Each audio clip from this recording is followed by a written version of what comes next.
Yes.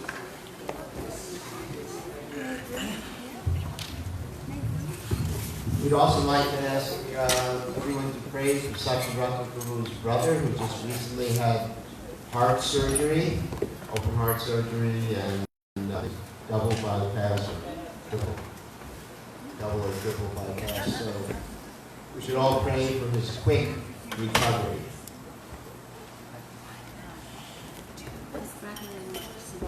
What? He's in Baltimore.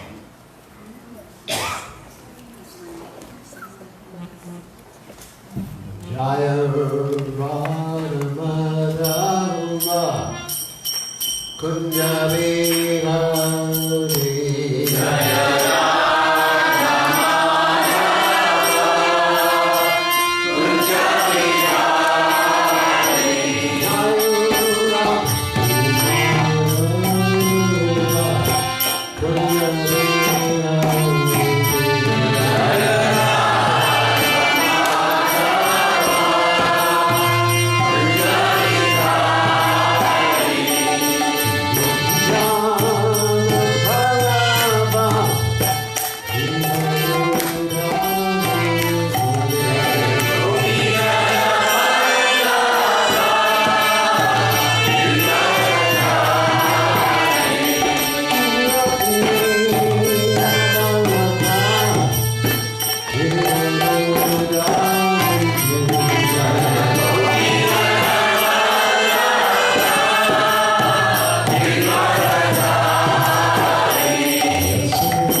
His divine grace of Ayacharananda Bhaktivedanta Goswami. Srila Prabhupada ki jai. ISKCON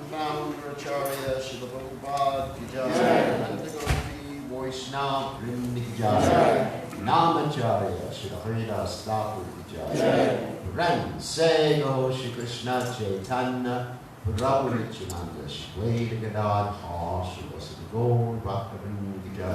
Shri Radha Krishna Govinda Sayam Kundra Kundakiri Ram Ki Jai. Vrindavan Ki Jai. Ki Jai. Swami Ki Jai. Ki Jai. Shrimati Lasi Devi Ki Jai. Samveda Bhakta Vrinda Ki Jai. Premananda Ki Jai. All glory is all glory is the symbol of glory. All glory is to Shri Guru Govinda Shri Prabhupada Ki Jai.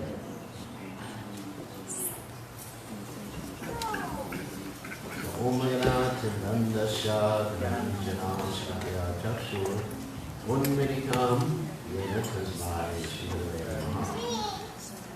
So I thought before Janmashtami, we concentrate on something that's very important, in fact, our most important activity in the Krishna consciousness movement, the Hare Krishna movement. The reason we're called the Hare Krishna movement, if you haven't figured that out, is we chant Hare Krishna. So anyway, I thought I'd do a brief summary of some of the points in the Harinam Chintamani for class. It's going to be an interesting summary. And the Harinam Chintamani is a book written by Srila Bhaktivinoda Thakur, great Acharya in our Vaishnava disciplic succession, who is the spiritual master of Goloka Babaji Maharaj, who is the spiritual master of Srila Bhaktisiddhanta Saraswati Thakur, who is the spiritual master of His Divine Grace, A.C. Bhaktivedanta Swami Prabhupada, the founder Acharya of our society. So he wrote this book talking about a conversation between Lord Chaitanya and Haridas Thakur. So we'll start off by, actually we can chant this first together. This is the essence of this book, this particular verse. So we'll chant it. I'll chant one line at a time and then you can all repeat that line if you like. Namachintamani Krishnas, Namachintamani Krishnas, Chaitanya Rasa Vigraha, Chaitanya Rasa Vigraha, Purnashila Nijamukto, Purnashila Nijamukto, Punavam Namanaminoho, and so then we do the word by word synonyms responsibly too, which is nice. Namaha, the holy name, the holy name. Chintamani, Chintamani, transcendently blissful, giver of all spiritual benedictions, giver of all spiritual benedictions, Krishna, Krishna, not different from Krishna, not different from Krishna, Chaitanya Rasa Vigraha, Chaitanya Rasa Vigraha, the form of all transcendental mellows, the form of all transcendental mellows. Let me describe what mellows means. Mellow doesn't mean someone's very peaceful. Like you're saying, he's a very mellow person. In this particular case, mellow means a taste. Like, another word is rust. So you get a taste from different things. Just like you're eating food, you're going to have prasadam here pretty quickly. Hopefully quickly. If I can get finished quickly. Then you're going to have a sweet taste, hopefully. A sour taste.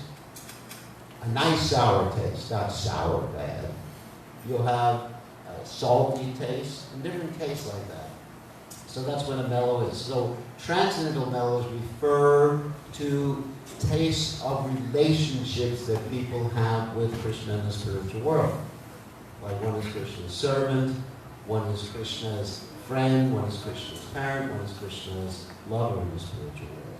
And there's also 7 indirect tastes, which we're not going to talk about right now, like anger, humor, and other things like that. Okay? Purnaha, complete. Sudaha, pure. Without material contamination. Nitya, eternal. Muktaha, liberated. Abhinadvat, due to not being different. Nama, of the holy name.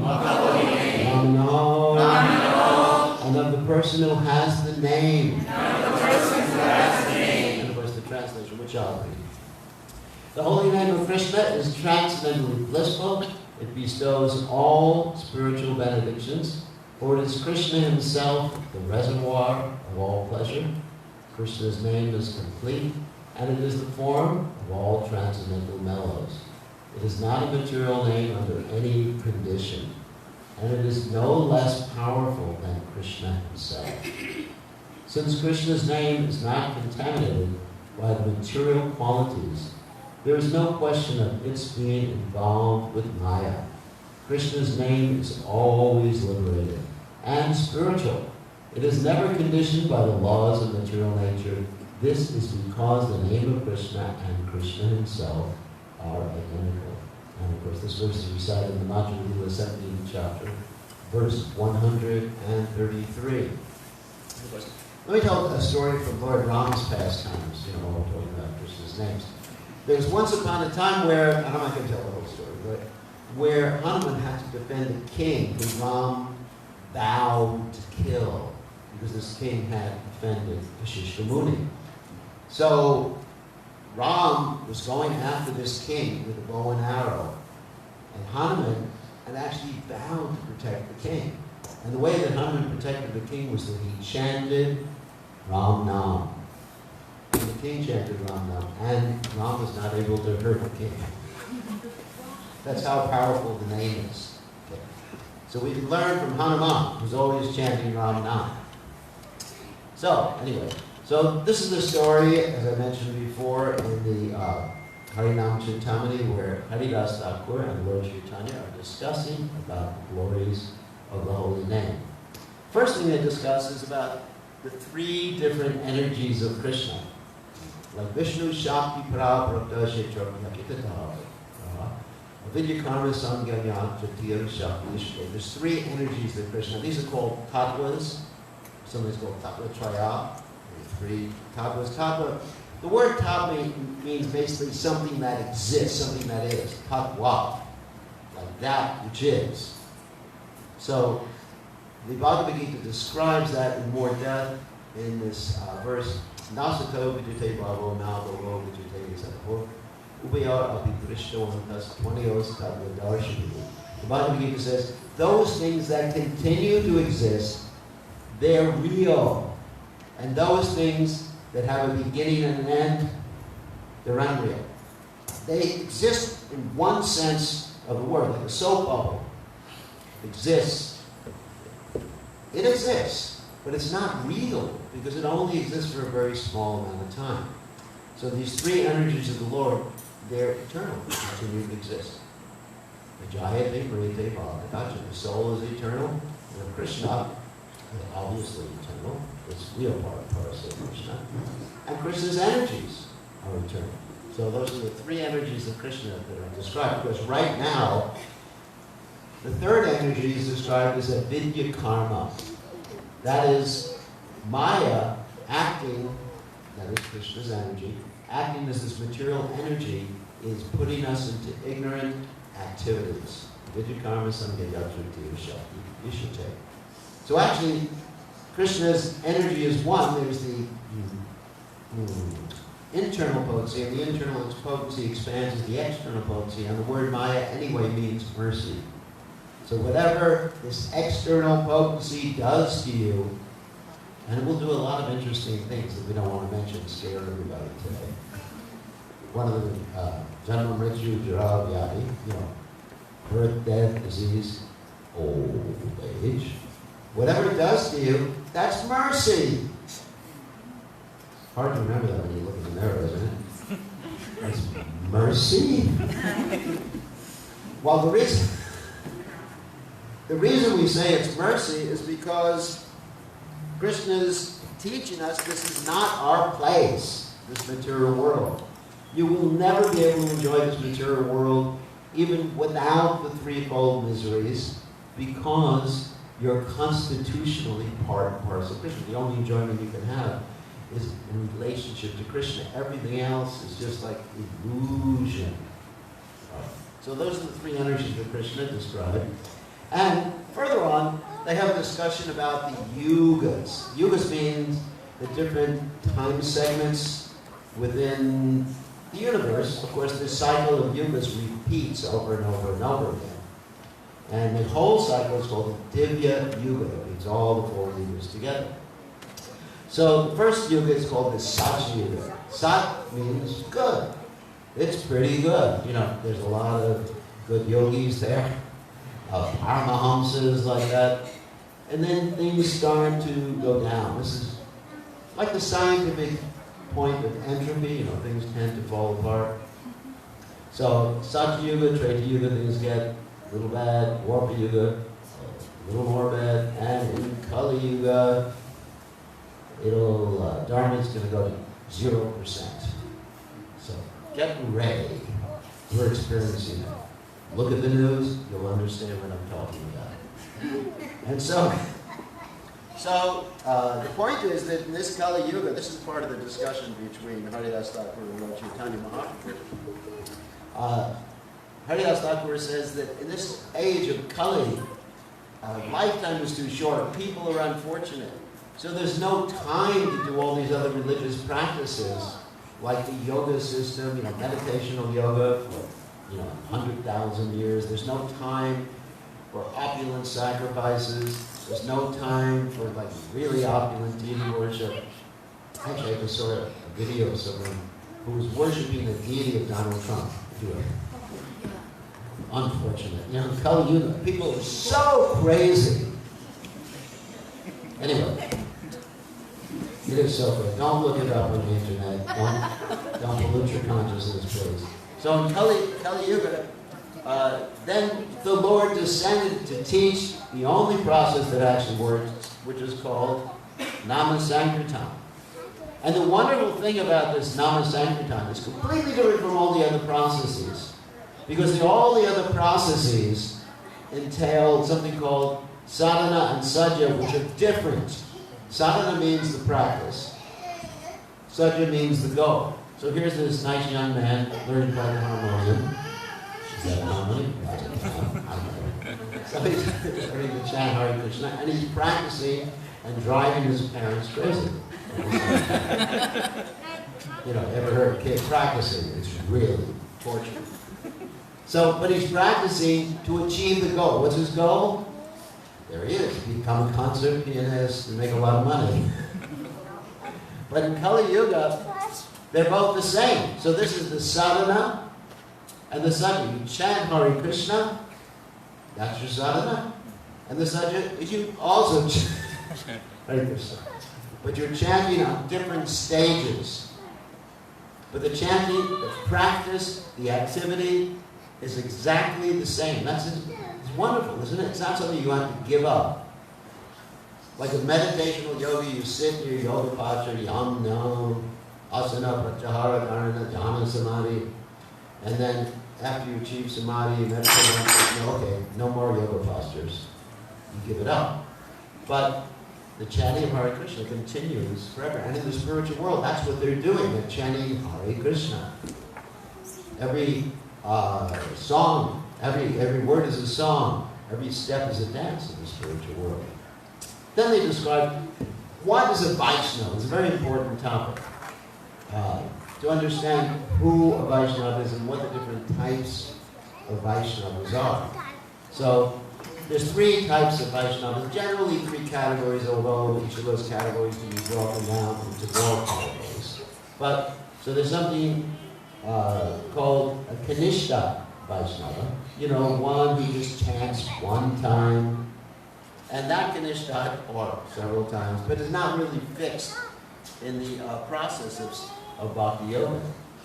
So that Kanishta Bhakti is offered respects by us in our mind. It's a very important thing to understand. In fact, a devotee doesn't criticize anybody. He may criticize an activity that someone does. Something just like it says, don't hate the sinner, hate the sin. So we can criticize a particular activity, but we understand inside everybody is part and parcel of Krishna and the devotee of Krishna. So that's called the Kanishta Vaishnava. And then there's the regular Vaishnavas who chant continually in according to the processes of sadhana bhakti, and that's called Madhyama Adhikari, those who go out and preach Krishna consciousness. And then finally, the highest type of Vaishnava is the Uttama Adhikari. And the way you can tell who's an Uttama Adhikari, besides asking him what his spiritual identity is, which he won't tell you anyway, but the way you can tell if someone's an Uttama Adhikari is by seeing him you want to chant. That's amazing, isn't it? So that was how I experienced Srila Prabhupada. When I saw Srila Prabhupada, I forgot the first time I saw Prabhupada, and every time I saw Prabhupada, I forgot that I had a material body. I thought I had gone back to Godhead. I thought the door of Vaikuntha Dwara, had opened up. Actually, South India, in Srirangam, there's a door to Vaikuntha. Did you know that? Once a year it opens up. I went through it, but I'm still not.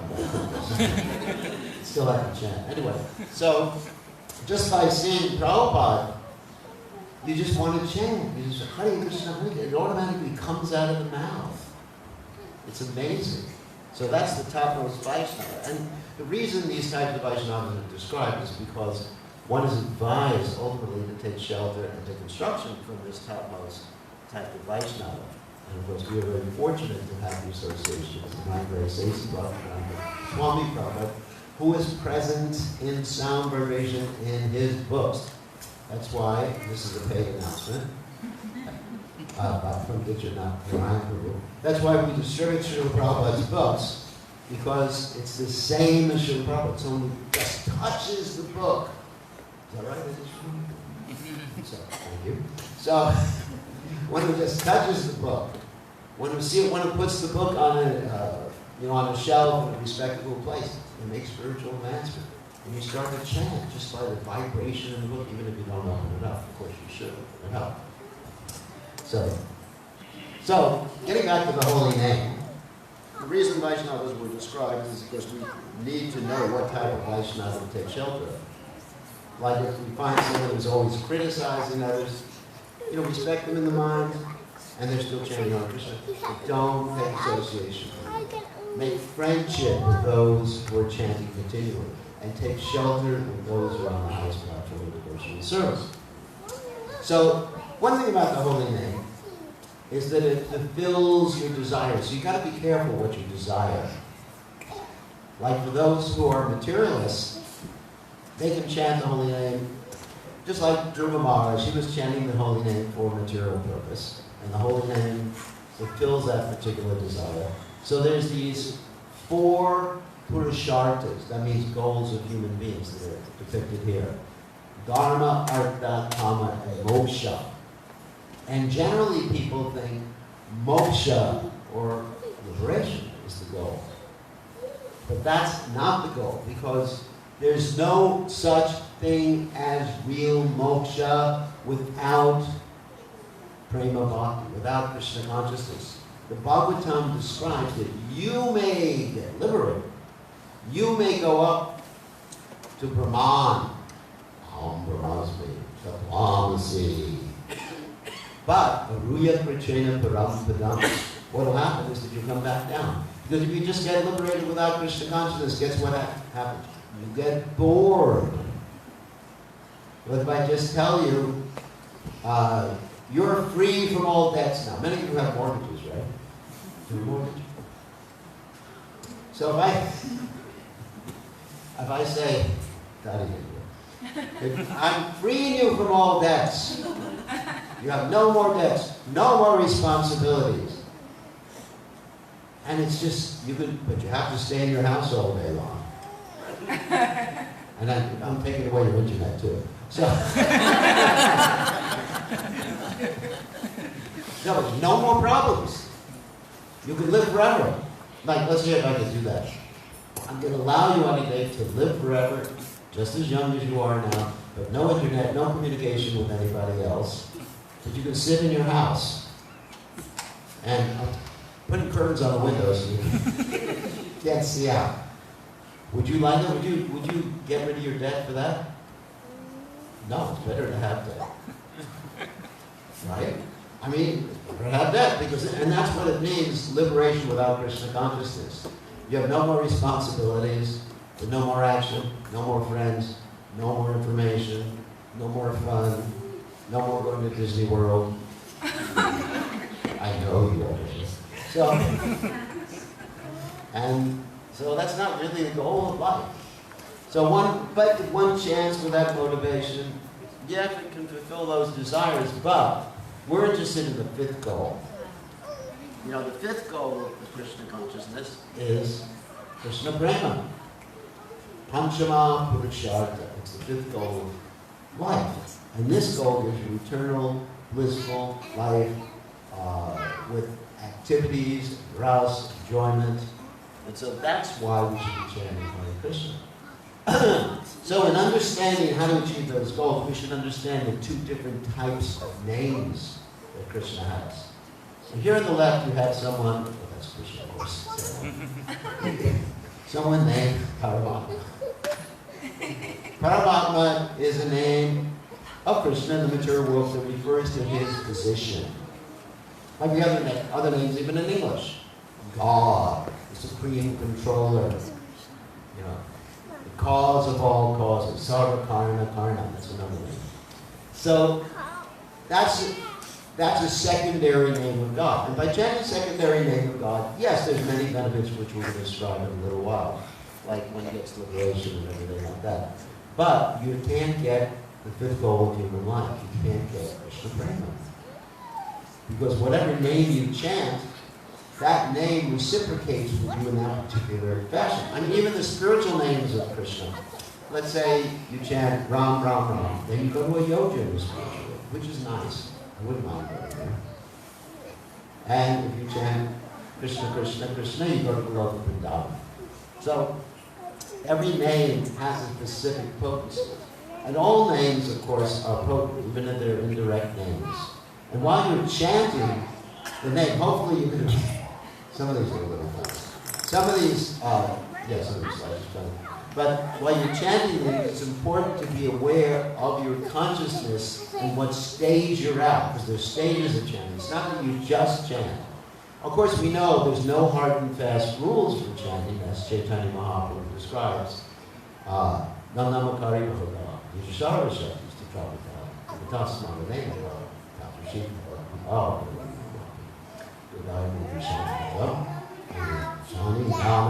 and anyway, there is no hard and fast rules for chanting. That's material rules. You can chant anywhere, anytime. But there's consciousness rules.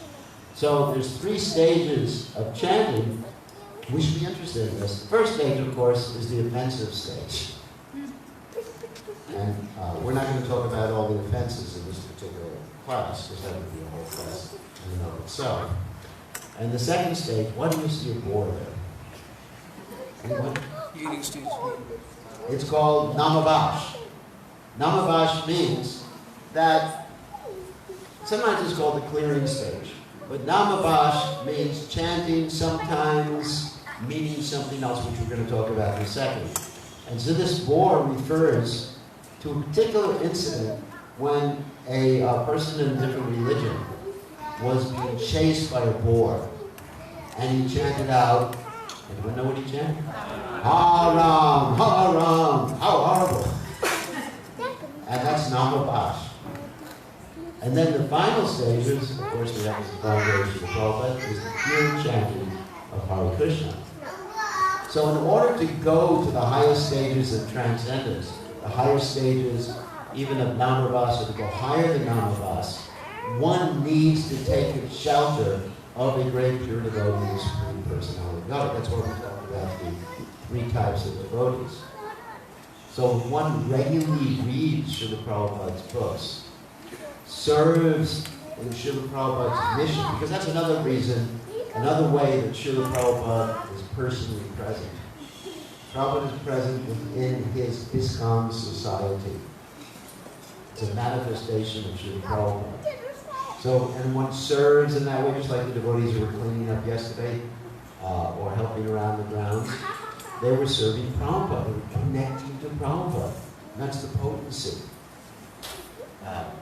So, that's how you go higher. And everybody has the right. Here's the verse we just quoted before. Everyone has the adhikar. Adhikar means a right to come to the higher stage. There are no favorites. Krishna, Prabhupada they have no favorites. Sometimes you see a devotee is very bad saying, oh, you got Krishna's mercy, Prabhu. I wish I had Krishna's mercy. Well, I'll tell you what, Prabhu, you do have Krishna's mercy, you're just not accepting it.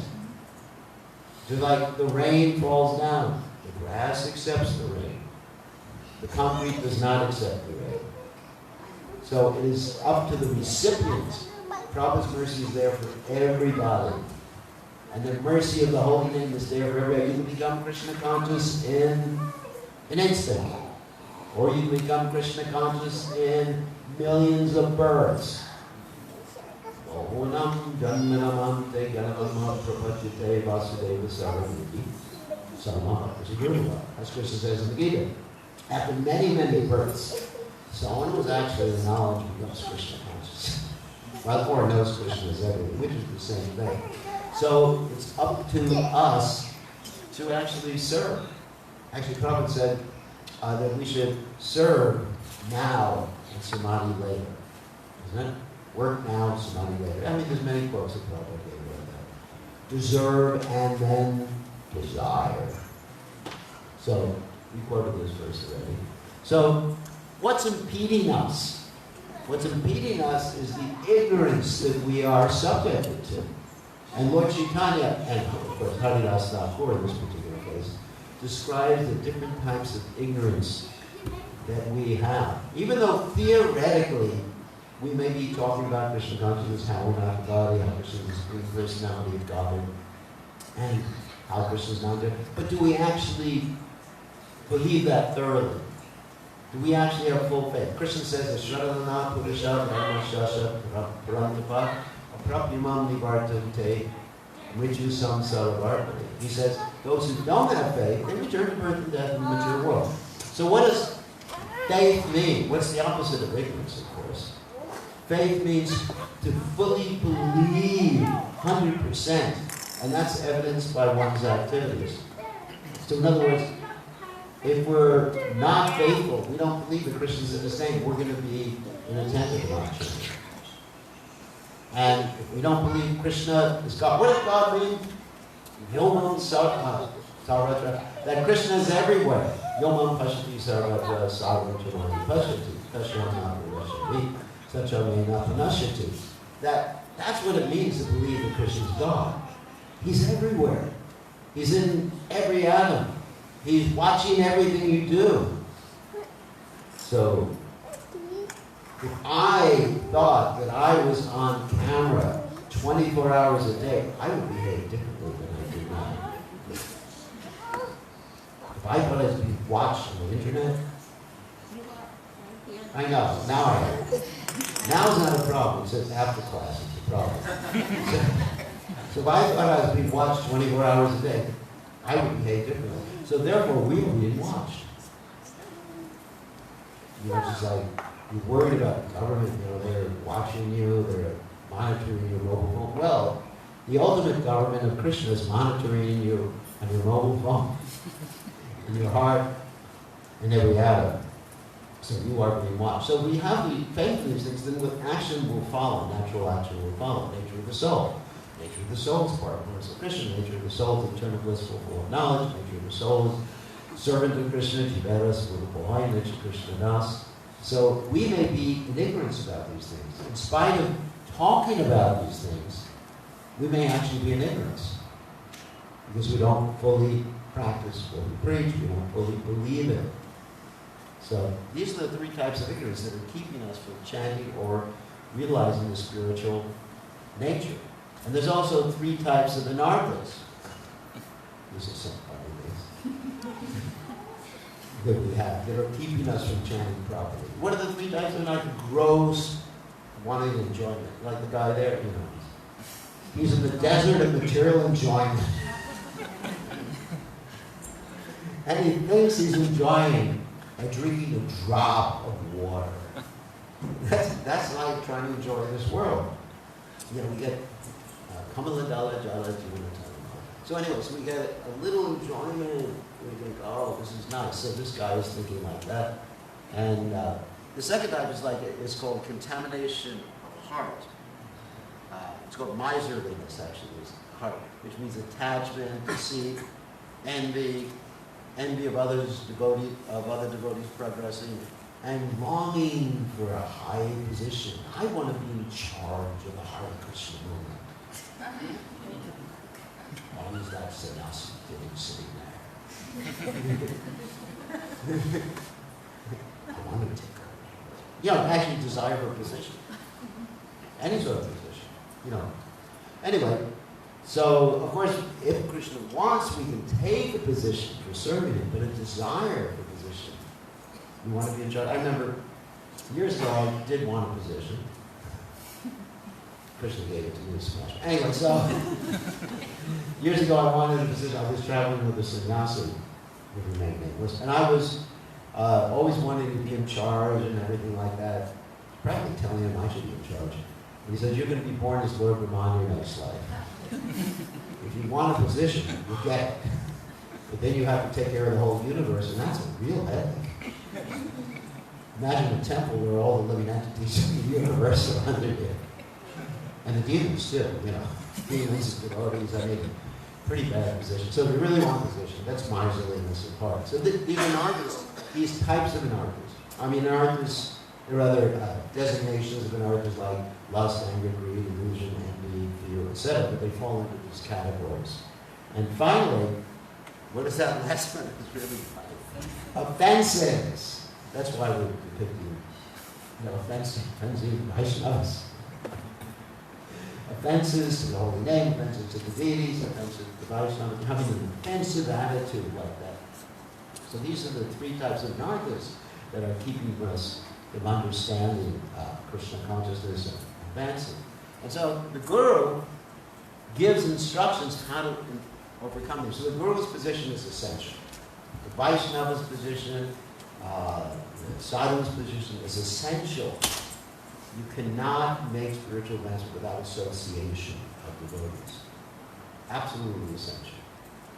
And that association means instructions, not that you just hang out. Like Prabhupada said, sometimes there may be a bug on the Guru's body or something like that. And that bug is not taking association. He's harassing the Guru. What is that? Mosquito or something like that. So let's again talk about Namabas, but still the holy name, even under the heading of Namabas, is completely auspicious. Many of us are thinking, oh, I have so much karmic reaction I have to suffer, what's called prarabdha karma. I'm suffering from my karma. What's your kundalini like today? What about that? I'm going through my Saturn period. Oh my God, don't talk to me. I can't do anything during this period. Everything's auspicious. Well, I told you a story from the Ramayana, didn't I, about Hanuman and Saturn? Hasn't I told that story before? Yeah, tell it again. I told the story. Okay, but I'll tell it again. Once upon a time, Saturn, Shani, came to Hanuman and he said, it's time for the period, the Saturn period. Hanuman said, okay, sit on my head. And then Hanuman started to put a lot of weight on top of Saturn. Saturn said, and chant the holy names in service to Lord Ram. And then Saturn said, oh, save me, save me, save me. As he was carrying the mountains. Save me, save me. And Hanuman said, okay. And you have to reduce my Saturn period to a few seconds. So once chanting the holy name, don't worry about Saturn. Don't worry about your kundalini. Don't worry about prarabdha karma. Don't worry about ghosts. Actually, we have a Ghostbuster here. If you have ghosts, he'll go to your house and get rid of the ghosts for, what are you charging now? Oh, $5,000. And he gives credit too.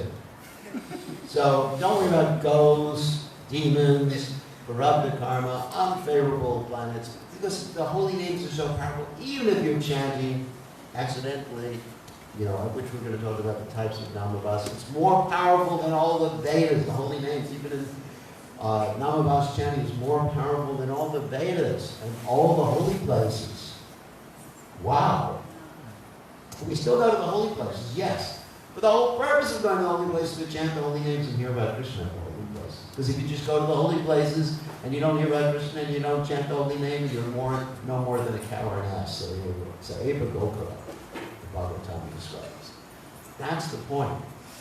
So now we're talking about the higher and lower Namavas. This helps us advance more and more. So there's lower Namavas. Namavas means like a reflection. So what Sanketa means meaning something else. So this story is there of Jamil. Jamil, I think everybody knows the story. He was crying out for his son, Narayan. And because he was crying out for his son, Narayan, he got saved from the nice people called the Yamadutas. And Krishna to save him. And another type of lower Namavas is called joking, or parihas, where you just joke, oh, those Hare Krishnas, they're so funny, look at them, the way they look, the way they dance. So you're saying Hare Krishna at the same time. Prabhupada actually commented on one newspaper article, and we'll talk about this in a second, this derision. Of course, that's Shishri Paul. When Krishna is getting ready to do a medical operation on him, headectomy. And he's cutting off his head in Sudarshan after he committed 100 offenses. So this is another type of Namavas, which is also effective. It's called stoko, or derision. Now, in a newspaper article, one time they were deriding the devotees. Prabhupada saw that newspaper article, and he said, oh, it's a very nice newspaper article. They said Hare Krishna there like 100 times. Those Hare Krishnas, they do this. Those Hare Krishnas, they do that. And that. And they always chanting Hare Krishna. And it bothers everyone when they're chanting Hare Krishna. Or like the historian Chaitanya Mahaprabhu's pastimes where there was Gadadhar Das who went to the Kazi, and he said to the Kazi, chant Hare Krishna. Kazi was the Muslim person in charge. And the Muslim person in charge, the Kazi, he said, tomorrow I will chant Hare Krishna. And Gadadhar said, you've already done it. He will. So all they have to do is chant Hare Krishna once, or Gauranga. We have one of my disciples goes out to the street every day and tries to get people to say Gauranga. Gauranga, Pulaka, Shakya. So another type is disregard. Just like ignoring it. Yeah. But we're interested, at least in the higher Namavas, which is the clearing stage. It's called Shraddha Namavas, which means with faith and the right desire, which enables one to cross over this gap between the material ocean and the spiritual world. And what happens is that whole gap is described sometimes like an ocean, becomes shrunk to the size of a calf's, water in a calf's footprint. So one can easily step over this material energy and go back to the spiritual world. That's against the holy name. We're not going to talk about it right now because that's, like I said, that's a whole class. There's 10 of them, actually 11 of them, but ultimately, surrounding all the offenses is inattentive chanting, which means chanting without faith. Because, as we mentioned before, ignorance, one type of ignorance is not having faith in the holy name. You understand? Ignorance of the holy name. So if you believe something fully, I actually believe that Krishna, Namachintani, Krishna is Chaitanya Rasa Vigraha. If Krishna is there in his holy name, I'll chant it, I'll chant attentively. I won't be inattentive, right? So it's all a question of faith. And so, if one has faith, everything can be achieved. Yasha Devi Parava Yata Devi Kitataru. Tashyaktai Katita Yarta Kachinte Mahamana. One has faith in the spiritual master, one has faith in the Vedic literatures. Everything, the door of Vaikuntha is open, everything is revealed to them. And in this material world, there's two types of jivas. One is just materialistic, shopping, for more and more enjoyment. And the other type is practicing Krishna consciousness to transcend this material world. And as one practices Krishna consciousness, one chants the holy name, one starts to understand one's spiritual rust, which means mellow or relationship with the Supreme Personality of Godhead, And it's like a beautiful lotus flower opening up that gradually reveals to you in your heart, like the sun coming up in the morning, gradually reveals everything outside. First the shadows, then there's the little dark and black and white stuff, then after a while there's color. It gradually reveals the name, the true form of the name to you. And then the qualities of the Lord, Namaguna and Lila, and Rupa also. Namaguna, Rupa, Lila. The name, the form, the qualities, and ultimately the pastimes of the Supreme Personality of God have become manifest in your heart. This is the actual proof that God exists. I mean, sometimes people have material proofs that God exists, which are good, but nothing really proves that God exists except for your direct experience. Because God, Krishna, is transcendental. No material means can approach Krishna. Atap Shri Krishna Namadi, Navavek Grahimendriya. No material means can ascertain what Krishna's nature is, what God's nature is.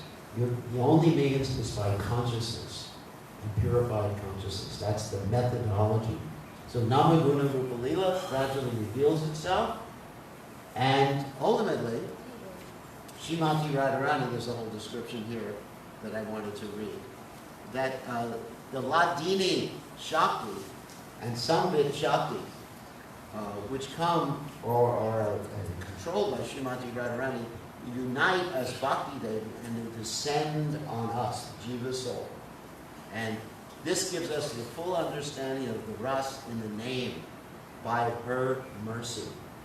And then we, the Jiva soul, this is in the future, takes the spiritual body and enters into the pastimes with Srimati Radharani and Krishna. And the secret, here's the real secret, because that's the entry, there's the Kumar in the middle. The secret, actually, the secret is one of the final ones. Anyway, we experience the ingredients of ras, there's more of this. That means that which Viva means which stimulates the ras, Anubhav, the ecstasy that comes from the ras, the Satvika Bhav, the constitutional ecstasy, Vyabhachari Bhav, which is the intermittent ecstasy, and finally you understand what your ras or rati is with Krishna, and it all happens by the mercy of Krishna's representative. And here we see Srila Prabhupada giving instruction and giving initiation in the chanting of the holy name. And so this is the secret. This is the secret of Krishna consciousness. Yashyam prasada bhagavad prasada. Yashyam prasada na gati atomi. The secret. We satisfy the pure devotee. Then Krishna, who is controlled by the pure devotee, according to Srila Rupa Goswami, that pure devotional service is the means to attract and control Krishna. So if you satisfy someone who controls Krishna, Krishna will come under control and give you everything. And if you try to please Krishna directly without that, Krishna says in the Adi Purana, you ain't my devotee, he says. Someone who pleases devotee is a devotee who's devotee. That's the secret. And then you make profit not just by running to Radha and say Radhe, Radhe, Radhe, Shambhe Radhe, Radhe, Radhe. I know they say that. It's nice, but by pleasing Krishna's devotee. And what pleases Prabhupada? Of course, your own chanting, your own sadhana. Prabhupada said, you want to please me, you become pure devotees. And you get special mercy from Prabhupada. Then, as Krishna says in the Gita, no one is more dear to me than he who goes out and gives to others. It's a missionary movement. It's a movement. Because it's supposed to move. And we should be interested in saving the world. We have the ability given to us by Prabhupada to save the world. It's there. I mean, I have that faith. If we do it, if we don't do it, it may fall to the next generation after that. But Krishna's given us that ability. And so we save people one by one, of course. That's the important thing. So, thank you very much. I think that's enough propaganda for today. So all glories to His divine grace. Srila Prabhupada, ki jai. And so we have announcements.